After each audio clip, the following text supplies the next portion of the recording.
بسم اللہ الرحمن الرحیم۔ کسی زمانے کی بات ہے کہ بنی اسرائیل میں ایک عورت رہتی تھی جو بہت ہی بدکار تھی۔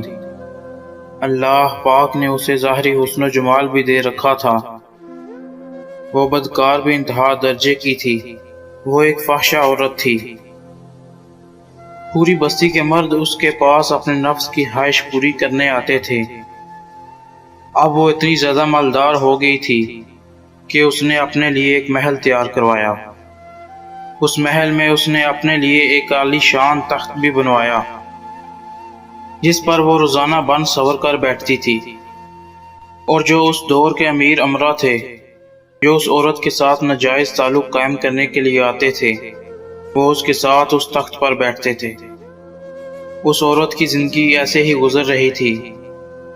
ایک دن وہ عورت اپنے گھر کا دروازہ کھول کر اپنے تخت پر بیٹھی ہوئی تھی کہ قریب کسی بستی کا نوجوان جو بہت ہی نیک اور پرہیزگار تھا وہ ادھر سے گزرا۔ گزرتے ہوئے اس نوجوان کی نظر اس عورت پر جا پڑی۔ اس عورت کی ایسی تصویر اس نوجوان کے دل میں بس گئی کہ وہ وہاں سے تو چلا آ گیا، مگر اس کا دھیان ادھر ہی بھٹک گیا۔ اب اس کا دل کہیں بھی نہیں لگتا تھا، نہ نماز میں نہ تلاوت میں۔ اس نوجوان نے بہت کوشش کی کہ اس عورت کو اپنے دل سے نکال دے، لیکن اس عورت کا خیال دل سے نہ نکال سکا۔ اس نے اپنے آپ کو بہت تکلیف پہنچائی۔ کئی دن وہ بھوکا رہا، لیکن پھر بھی وہ ناکام رہا۔ پھر ایک دن وہ سوچنے لگا کہ جب اس عورت کا خیال میرے دل سے نہیں جا رہا تو کیوں نہ میں اس کے پاس چلا جاؤں۔ چنانچہ اس نے اپنا تھوڑا سا سامان بیچا اور جتنی رقم سے وہ بدکار عورت اپنے پاس آنے کی اجازت دیتی تھی اس نے جمع کر لی۔ وہ نوجوان اس عورت کے محل جا پہنچا۔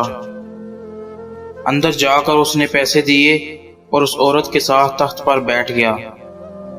پھر اس سے بات چیت کرنے لگا۔ اسی دوران اس کے دل میں خیال آیا کہ اتنے سال میں نے اللہ کی عبادت کی اور آج میں یہ گناہ کرنے جا رہا ہوں۔ میرا اللہ مجھے اس غیر محرم عورت کے ساتھ یہ گناہ کرتے دیکھ رہا ہے۔ بس یہ خیال اس کے دل میں آیا ہی تو اللہ کا ڈر اس کے دل پر غالب آ گیا۔ اس کا جسم کانپنے لگا اور چہرے کا رنگ پیلا پڑ گیا۔ عورت بھی یہ دیکھ کر گھبرا گئی اور اس سے پوچھنے لگی کہ تمہیں کیا ہوا ہے؟ اس نوجوان نے کہا میری طبیعت ٹھیک نہیں ہے۔ اس عورت نے کہا تم جس مقصد کے لیے آئے ہو وہ پورا کرو اور یہاں سے چلے جاؤ۔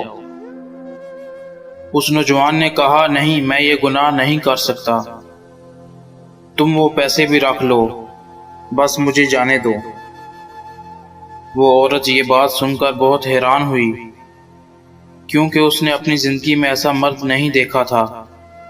اس عورت نے اس لڑکے سے پوچھا تم کون ہو اور کہاں سے آئے ہو؟ اس نے بتایا کہ میرا نام فلاں ہے اور میں فلاں بستی کا رہنے والا ہوں۔ میرے دل میں یہ خیال آیا ہے کہ میں نے اتنی عمر اللہ کی عبادت میں گزار دی ہے اور آج میں یہ گناہ کرنے جا رہا ہوں۔ میرا اللہ مجھے تیرے ساتھ بیٹھے بھی دیکھ رہا ہے۔ پھر وہ زارو کتار رونے لگا اور وہاں سے چل دیا۔ اس کے جاتے ہی عورت سوچنے لگی کہ یہ نوجوان اللہ سے اتنا ڈرتا ہے اور اس نے اللہ کے ڈر سے گناہ بھی نہیں کیا، جبکہ میں تو سارا دن ساری رات گناہ کرتی ہوں، میں تو خدا سے ڈرتی بھی نہیں۔ اس عورت کے دل میں شرمندگی پیدا ہوئی۔ اب وہ سوچنے لگی کہ کیا کروں۔ اس کے دل میں خیال آیا کہ موسیٰ علیہ السلام کے پاس جا کر ان سے پوچھتی ہوں کہ میرے لیے بھی کوئی توبہ کی گنجائش ہے۔ چنانچہ وہ اپنے گھر سے نکلی۔ اس کو بستی کا ہر شخص جانتا تھا۔ اس نے حضرت موسیٰ علیہ السلام کو دیکھا کہ وہ اس وقت بنی اسرائیل کے لوگوں کو نصیحت فرما رہے ہیں۔ اس نے ایک خادم سے کہا کہ جا کر موسیٰ علیہ السلام سے کہو کہ میں ان سے ملنا چاہتی ہوں۔ اس خادم نے سب کے سامنے جا کر بول دیا کہ فلاں عورت آپ سے ملنا چاہتی ہے۔ حضرت موسیٰ علیہ السلام نے جب اس عورت کا نام سنا تو سوچا کہ لوگ کیا سوچیں گے کہ یہ عورت مجھ سے کیوں ملنے آئی ہے، لہٰذا انہوں نے ملنے سے انکار کر دیا۔ آدم نے واپس آ کر عورت سے کہا کہ وہ تم سے بات نہیں کرنا چاہتے۔ اب وہ عورت ڈر گئی کہ میری بدکاریاں ایسی ہیں کہ اللہ تو مجھ سے پہلے ہی ناراض ہے، اور اب اللہ کے نبی بھی مجھ سے بات نہیں کرنا چاہتے۔ میرے لیے تو اب اس دنیا میں کوئی ٹھکانہ نہیں رہا۔ بڑے اداس اور بوجھل قدموں کے ساتھ وہ وہاں سے چلی اور گھر واپس آ گئی۔ گھر پہنچ کر اس نے اندر سے دروازہ بند کر لیا۔ اس نے اپنے کسی بڑے سے سنا ہوا تھا کہ جب اللہ کو راضی کرنا ہو تو اس کے سامنے سجدہ کرنا چاہیے۔ چنانچہ اس نے ایک جگہ مصلی بچھایا اور اللہ پاک کے سامنے سجدہ کیا۔ اس نے ساری رات عبادت میں گزار دی۔ صبح اس کے دل میں یہ خیال بار بار آ رہا تھا کہ میں ایک عورت ہوں، اکیلی اس گھر میں نہیں رہ سکتی۔ میری ایک ہی خادمہ ہے، اگر میں نیت بھی کر لوں پھر بھی جن لوگوں نے میرے ساتھ بدکاری کی ہے وہ لوگ مجھے چین سے نہیں رہنے دیں گے، تو بہتر یہ ہے کہ میں اس جگہ کو چھوڑ کر چلی جاؤں۔ پھر اس کے دل میں خیال آیا کہ کیوں نہ اس نوجوان کی بستی میں چلی جاؤں اور اس کی خادمہ بن کر اپنی زندگی گزار دوں، اور ممکن ہے کہ وہ مجھے اپنے نکاح میں قبول کر لے گا۔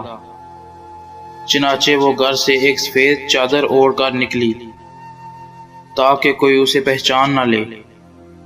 وہ عورت اس بستی میں پہنچ گئی۔ وہ نوجوان بہت مشہور تھا، اس لیے اس کا گھر جلد ہی اسے مل گیا۔ اس عورت نے اس نوجوان لڑکے کے گھر والوں سے کہا کہ میں اس سے ملنا چاہتی ہوں۔ گھر والوں نے جواب دیا کہ وہ عبادت میں رہتا ہے اور فلاں ٹائم میں دروازہ کھولتا ہے، لہٰذا تمہیں انتظار کرنا ہوگا۔ وہ اس دروازے پر انتظار کرنے لگی۔ اچانک اس نوجوان نے دروازہ کھولا اور اس عورت کو سامنے پایا۔ جب نوجوان نے عورت کا چہرہ دیکھا تو سوچنے لگا کہ اتنی مشکل سے میں نے اس عورت کا خیال دل سے نکالا تھا، یہ پھر میرا ایمان خراب کرنے آ گئی ہے۔ اس نوجوان پر اتنا خوف طاری ہوا کہ وہ وہیں گر پڑا اور اس کی جان چلی گئی۔ اب اس کی وفات پر گھر والے بھی رنجیدہ تھے اور اس عورت کو بھی بہت غم تھا۔ خیر 3 دن بعد اس عورت نے اس کے گھر والوں کو بتایا کہ میں تو اس نیت سے یہاں آئی تھی۔ انہوں نے کہا کہ اب وہ تو اس دنیا سے چلا گیا، لیکن اس کا ایک بھائی ہے، اگر وہ تمہارے ساتھ نکاح کے لیے راضی ہو جائے تو کیا تم اس کے ساتھ نکاح کر لو گی؟ اس نے کہا ٹھیک ہے۔ دونوں راضی تھے تو ان دونوں کا نکاح ہو گیا۔